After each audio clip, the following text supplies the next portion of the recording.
miércoles de Política Joven. De esto y más vamos a platicar con Sofía Otero, periodista, Meme Yamel, también periodista, Manuel Pedrero, periodista, y Miguel de Samaniego, líder juvenil del PAN. Bienvenidas, bienvenidos. Gracias, buenas noches. A ver, ya para ir dándole cierre también a este tema del nepotismo, al cual le hemos dado mucho seguimiento en esta mesa a lo largo de varias semanas, pues finalmente se cumple la voluntad de quienes modificaron esta iniciativa de la presidenta. Se va hasta el 2030 su entrada en vigor, no en el 2027. Esto provocó incluso diferencias al interior de la bancada de Morena. Escuchábamos ahora a Ricardo Monreal decir que hubo de su propia bancada quienes quisieron negociar con el PAN a cambio de que los hijos del expresidente Andrés Manuel López Obrador no pudieran estar en la boleta por los próximos 10 años. Sofía, ¿qué opinas? La justificación de que este tema del nepotismo se pasara hasta 2030 en vez de 2027, como había dicho la presidenta Sheinbaum, fue que tenían que mantener la alianza dentro de la 4T. La presidenta mantuvo su línea muy firme. Tiene que ser desde ya, ¿no? Desde 2025 las elecciones que se vienen y luego 2027. Y la bancada decidió pasarlo hasta 2030. Particularmente, decíamos la mesa pasada que culpaban al Verde. Aunque les duela, la realidad es que las personas que tienen cargos, que ganaron elecciones del PT y del Verde, en gran medida, si no en su mayoría, le deben sus escaños y le deben sus puestos a la 4T como un movimiento, a Morena y a la presidenta Claudia Sheinbaum y a lo que ella representa. Si la gente votó por ellos y ellas para darles esos asientos de representación, fue porque confiaban en el movimiento conjunto de la 4T y porque evidentemente votaron por la presidenta. Entonces, que lleguen a esos cargos por esa razón precisa y que luego la contradigan, me parece una falta de respeto total, no solamente ¿Hacia a la presidenta, no solamente hacia la presidenta, hacia las y los votantes. Esta es una pregunta que ha quedado en la mesa, en varias mesas. Entonces, ¿qué predominó más, Manuel? ¿El peso de la alianza o el peso de la presidenta? Lo deseable y lo posible. Yo creo que los medios de comunicación están hambrientos porque pues últimamente hace falta bastante nota. No alcanza con el tema, por ejemplo, de la relación de Estados Unidos y México, ver un conflicto dentro del gobierno mexicano. Y en este país, en un sistema tan presidencialista como lo es México, no se mueve una sola hoja en este país sin que no pase por el conocimiento del presidente o en este caso de la presidenta de la República. Es más, Ricardo Monreal es bastante pícaro al sugerir que 100 diputados morenistas implementaron esta cláusula para que los hijos o familiares directos de presidentes de la República no se puedan postular para un cargo de esa naturaleza. Pues es bluff. Porque en este caso, con el presidente López Obrador, estaríamos hablando de Andrés Manuel López Beltrán, su hijo. Y yo no veo a Andy, como se le ha denominado en redes sociales y en medios de comunicación, buscando la presidencia de la República en 2030. Además, no hace falta. El señor apenas tiene 40 años de edad. Creo que le hace falta todavía mucha carrera política y demás. Está lo deseable y está lo posible. Lo deseable es... ¿Estas giras de afiliación no lo ves como una promoción hacia su propia figura? El hecho de él salir tomándose la foto, afiliando a gobernadores, a legisladores, haciendo gira por todo el país. Ya ha mostrado interés en quererla. Claro que está haciendo gira. Pues a ver, pues es que nada más hay un problema, es secretario de organización, es su chamba. Pero ¿no le correspondería más esa foto, por ejemplo, a Luisa María Alcalde o a la propia Carolina Rangel? No, pues entonces, ¿para qué se mete el partido? Un secretario de organización se dedica justamente a eso, a organizar la estructura de un partido político. Pero para terminar la idea, está lo deseable y está lo posible. Lo deseable, sin duda, como lo planteábamos la semana pasada, era el 2027. Lo posible fue 2030. Y a mí me gusta mucho la moralidad de la oposición al exigir como un ultimátum el 27, porque entre otras cosas era en 2030 o nunca. Y la 4T al final lo implementa en el 2030. Que sigan con los discursos, a mí me gusta mucho, y aprovechando que es miércoles de cenizas, qué mejor analogía para recordar en dónde se encuentran después de los resultados electorales. Miguel. Creo que es interesante lo que mencionan. De entrada, hay que preguntarnos por qué Andy López Beltrán tiene el cargo que tiene.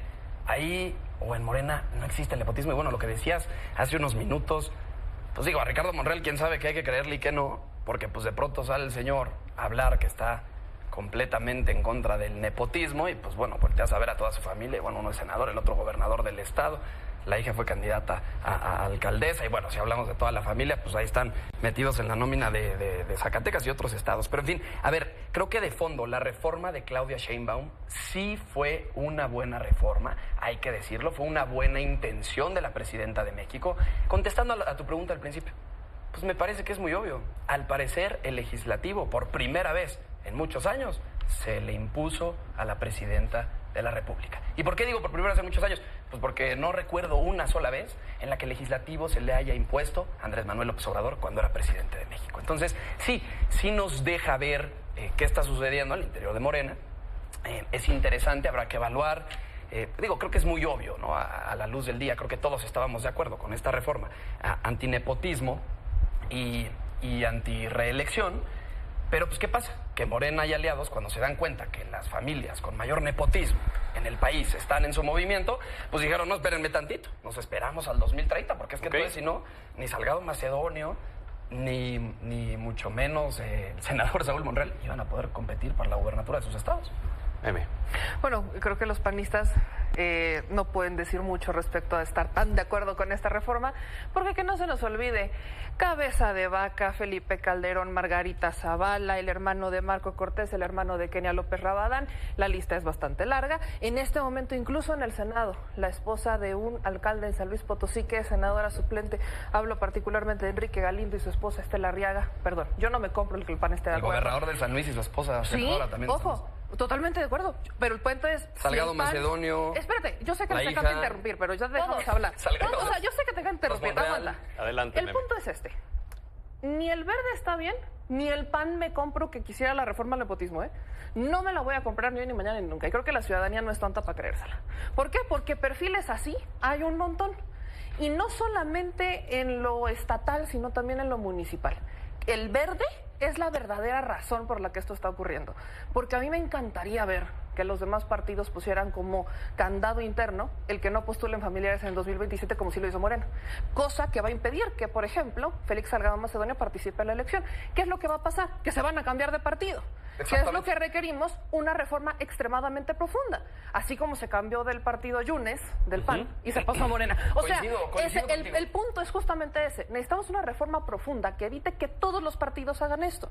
Pero yo no me la compro. Yo no creo que el PAN realmente la quiera a profundidad. Y no la quieren. Tan no la quieren que este era el momento para aprovechar, para hacer una votación. Yo soy del PAN y yo la Oye, a ver. Vota, vuélvete diputado y vota. El chiste es que lo quiera Jorge Romero Herrera. El chiste es que la quieran los que están ahorita. Uno a la vez. Por eso votaron a favor. Meme, ¿no fue una condicionante amenaza, casi creo extorsión de parte del Verde? Claro.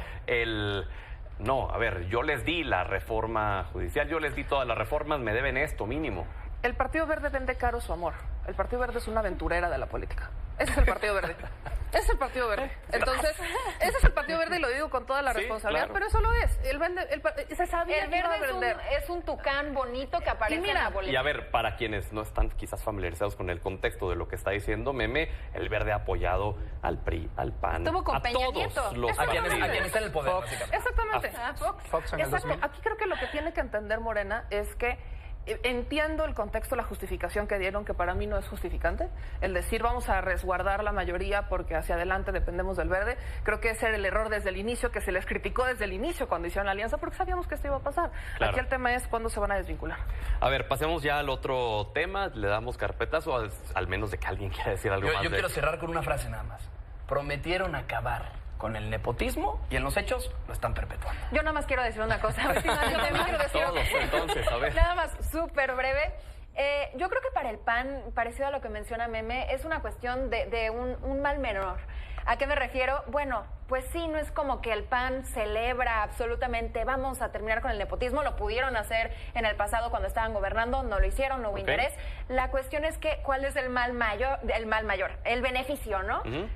Pues finalmente estas rupturas internas dentro del legislativo que impedirían pasar el resto de las reformas. Eso es lo que estaban buscando, ¿no? ¿Quieres añadir algo? Sí, pero datos duros, no retórica. Buendía y Márquez reporta. Buendía y Márquez. Adelante, Manuel. Buendía y Márquez reporta que si hoy fueran las elecciones al Congreso en 2027, el Partido Acción Nacional estaría en cuarto lugar.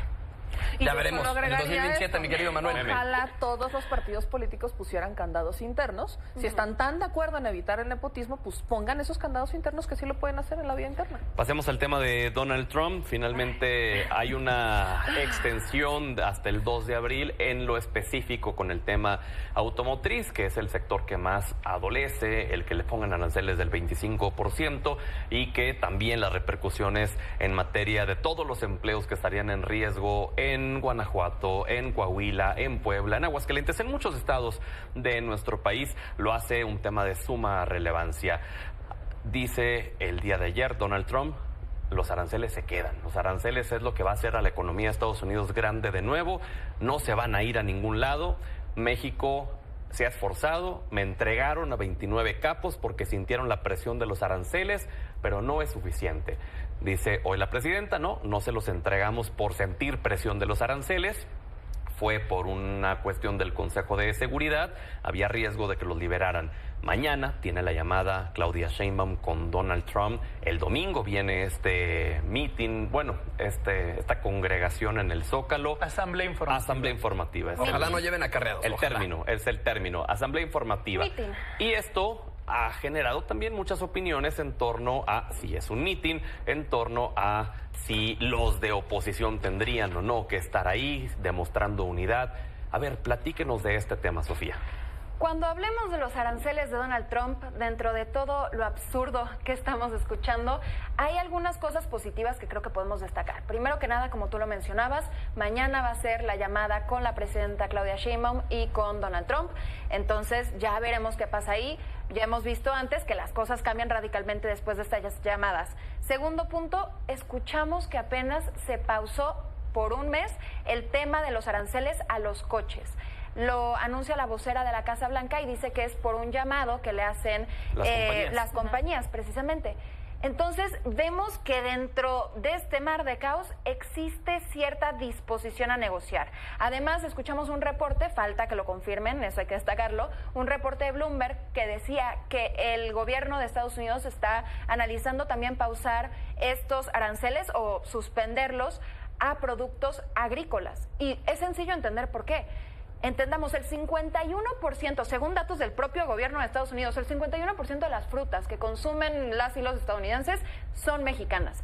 El 69% de los vegetales que se consumen en Estados Unidos son de México. Entonces, Donald Trump hizo campaña diciendo que mágicamente en los primeros días que llegara a la presidencia iba a bajar el precio de los huevos, de otros artículos domésticos, y los aranceles no son la respuesta. Hay que entender, los aranceles son absurdos totalmente. La gente en Estados Unidos no entendió cuando emitió su voto. Ellos pensaban, bueno, es que México va a pagar los aranceles. Claro que no, los van a pagar las y los consumidores. Okay. Es una cuestión completamente absurda que además, nada más detallar, no está basado en la realidad. Dicen, vamos a imponerlos porque México no hizo lo suficiente. Creo que hemos visto que la presidenta Claudia Sheinbaum, ella ha negado que tenga un operativo de seguridad distinto a lo que veíamos viendo con López Obrador, pero a ver los datos. Tenemos 6.998 armas confiscadas, más de 121 toneladas de drogas, más de 260 kilos de fentanilo.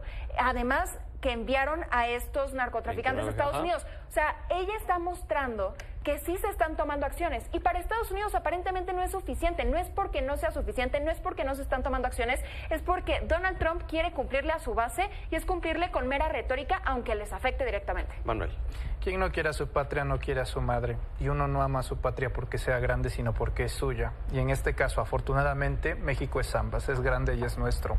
La convocatoria que hace la presidenta Claudia Sheinbaum no está fuera del sentido común que amerita el contexto histórico. Por eso se le llama movimiento, porque tiene que estar activo y dinámico. Los movimientos sociales en Latinoamérica y sobre todo los de izquierda perecen justamente porque una vez cuando llegan al poder no convocan al poder de movilización del pueblo. Y desgraciadamente Acción Nacional cree que la única forma de llenar un zócalo es a través de acarreados, y es que no conocen las historias de tabasqueños, por ejemplo, que hacen éxodos durante más de 3 meses rompiéndose los zapatos para llegar a la Ciudad de México bajo la consigna de la democracia. Ahora, es interesante que los panistas crean que en este caso se necesita unidad nacional porque se ven reflejados en el espejo de Trudeau. Trudeau sí necesita unidad nacional porque solamente tiene una aprobación del 30%. Es obvio que le conviene y le interesa que el 70% de los canadienses que no están de acuerdo con él lo respalden en este momento. Bueno, pero ya la presidenta Claudia Sheinbaum... No, pero ahorita el partido de Trudeau está remontando, así que no es cosa menor. Y otra cosa. La presidenta Claudia Sheinbaum no lo necesita, tiene 85 puntos porcentuales de aprobación. Yo veo, por ejemplo, en medios de ultraderecha donde se vociferan mentiras y donde la consigna es ser mitómano, como en Atypical TV, que se hace un llamado a la población a no asistir el domingo al Zócalo capitalino. Me va a dar mucho gusto ver las reacciones el lunes cuando veamos el Zócalo lleno bajo la misma consigna de que todos somos mexicanos, de que la patria lo demanda y sobre todo bajo la ternura de la ignorancia en donde plantean la idea de que ¿a poco cantando el himno nacional van a detener a Trump? Sí, de la misma manera como se detuvo a los franceses en 1863, de la misma manera como no se pudo haber invasión en 1917, y sobre todo, permitan. Y sobre todo, no conocen la historia de México porque dicen, eso lo hacía el PRI, estulticia tremenda. No saben que el día que se enteró Francisco Madero de que Victoriano Huerta estaba armando un golpe de Estado en su contra, sin convocatoria previa en 1911, salió al balcón presidencial y los mexicanos que se encontraban ahí, que eran aproximadamente unas 14,000, dijeron, unidad ante todo. Así que no se necesita patrioteros, se necesitan patriotas y cuando conozcan la diferencia, a lo mejor estén listos para entrar al Zócalo. ¿Serán recibidos o no? ¿Serían bien recibidos? El Zócalo, nadie te pide la credencial para entrar al Zócalo. Pero entre la gente, ¿serían bien recibidos? Serían recibidos todos. Nadie se va a poner a ver quién eres. Miguel. A ver, primero yo creo que todos, absolutamente todos, o por lo menos en esta mesa, condenamos esta decisión unilateral de Estados Unidos de imponerle a México aranceles.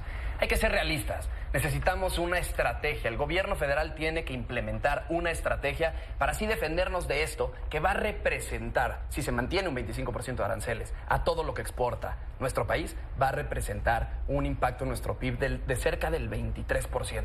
Es una locura la cantidad de personas que perderían empleo si esto llega a pasar. Perdón que te interrumpa, pero la estrategia la hay y tal la están implementando que llevan un mes en coordinación, en reuniones y bilaterales. Precisamente, ojalá la estrategia... A ver, claramente esas reuniones bilaterales no han rendido frutos. De no ser así, pero es que hoy no tendríamos aranceles impuestos. No han rendido frutos en el resto del mundo. A ver, permíteme, Miguel, permíteme, Manuel, permíteme, Sofía. Sin duda, es a lo que voy. Es que el problema no lo hemos entendido. Puede haber una reunión y puede haber un acuerdo entre el secretario de Comercio de Estados Unidos y el de México, así como el de Seguridad con su par, el canciller con el canciller. Presidente con presidente. No depende de ellos. Al final del día depende del presidente, sin es duda. Donald Trump quien se levanta y dice, van. A lo que me refiero es, y la pregunta que yo les quisiera hacer es, por supuesto que va a haber, incluso mañana en la llamada es muy probable que se resuelva el tema. Ya vimos cómo pasó hace exactamente un mes, poco más de un mes, cuando dio otro mes de tregua. Lo que hay que ver es que el gobierno mexicano y en general así los mexicanos pues no estemos a expensas de lo que un presidente de otro país esté por decidir. Entonces, sin duda sí, hay que generar, sí, y lo digo claramente, unidad entre todas y todos los mexicanos para afrontar este tema del presidente Trump, y hay que ver o esperar cuál va a ser la estrategia del gobierno federal. El domingo nos vamos a enterar. Pero es que, a ver, Meme, no es que México solamente esté a expensas de lo que decía Trump, es que el mundo entero está a expensas de lo que decida Donald Pero también hay Trump. que entender el porqué de Trump cuando lo dice. ¿Lo entiendes?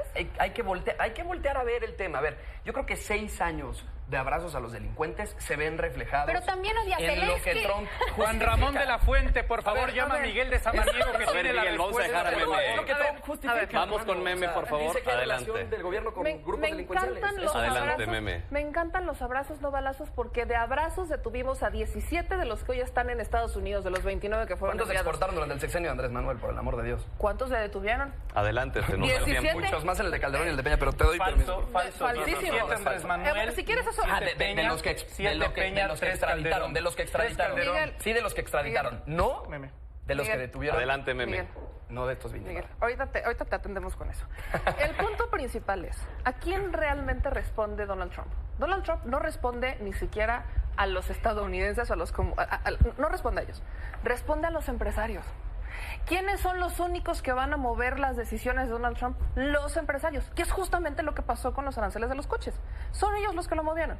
¿Quiénes son los que están moviendo las decisiones del presidente de Estados Unidos? La base a la que él representa, que no son los consumidores estadounidenses, son los dueños de los fondos de inversión, son los empresarios. A ellos a los que representa. El día en el que los intereses de ellos se ven afectados, entonces Donald Trump cambia sus decisiones, que es exactamente lo que está pasando. Me encanta cuando dicen, vamos a ver la estrategia. La estrategia ya está en curso. Hay una estrategia. Conoceremos el domingo las medidas arancelarias y no arancelarias en particular, pero las no arancelarias ya están en marcha. El fortalecimiento del mercado interno, que es con esta campaña de los empresarios hecho en México, el fortalecer todo este consumo, el fortalecer incluso a los empresarios mexicanos, que ellos es la producción mexicana, ese fortalecimiento que tanto le molesta a ciertos, así a la política de derecha, ¿sí? Porque la política de derecha se ha encargado de ir hacia el otro lado. ¿Qué es lo que también se está haciendo en México? El tema del fortalecimiento en el tema de la propiedad intelectual, el combate al mercado negro de productos de origen chino, etcétera. También se está hablando de estas medidas no arancelarias. Hay acciones que ya se mencionaron desde que Trump entró al gobierno. Y ya están en marcha. Están poniéndose en marcha. No es algo que va a rendir frutos de un día a otro porque tienes que hacer un fortalecimiento de México completo. Entonces, esas medidas ya están. Las no arancelarias, las arancelarias, ya las conoceremos. Que se entiende este principio. Se definirán mañana a través de la llamada. También está este principio de si tú me pones aranceles, pues yo te voy a contestar con aranceles, o vámonos a los mecanismos internacionales para resolver mediante los acuerdos del tratado comercial. Claro. Ahí está. Al punto al que vamos es... Tratado que violamos primero. Acciones hay. Se están poniendo sobre la mesa. La defensa de la soberanía es lo que hay que estar en el centro. Es lo que está en el centro, la defensa de la soberanía. Ya para terminar, ¿quieres hacer un comentario? Sí, rápidamente. De nuevo, al PAN le gusta la retórica, se debate con datos. Cuando Felipe Calderón entró al poder en 2006, habían 6 cárteles de la droga dominando este país. Cuando salió en 2012, habían 24, se triplicaron. Les encanta el número de que se detuvieron los más. Homicidios dolosos, les encanta el número de que se detuvieron más. Lo que no se dice es que del 100% de los criminales que detuvo Calderón, el 60% salió libre gracias al Poder Judicial. ¿Quieres añadir algo rápido? Sí, rápidamente. Yo que más espero que el evento del domingo sea exitoso y le mueva el tapete a Donald Trump, pero esperemos que todo lo que se vaya a poner para el evento de la presidenta no bloquee el acceso a las feministas el 8 de marzo en el Zócalo. 10 segundos. Ojalá la presidenta en serio busque unidad y se tome en serio su papel de presidenta constitucional del país. Muy bien. Y no invite a personajes que tienen vínculos con el crimen organizado, presuntamente. 10 segundos. Le pediría a la derecha que se pusiera en el rol patriota, pues si pero no es pedirle demasiado. Creo que el punto aquí es y Rocha Moya, cada quien tiene algo que hacer y los mexicanos tenemos nuestro propio llamado. Gracias, qué honor tenerlos. Gracias. Muchas gracias. Buenas noches. Y antes de la pausa vamos con ¿qué hicimos? Eso de Robledo.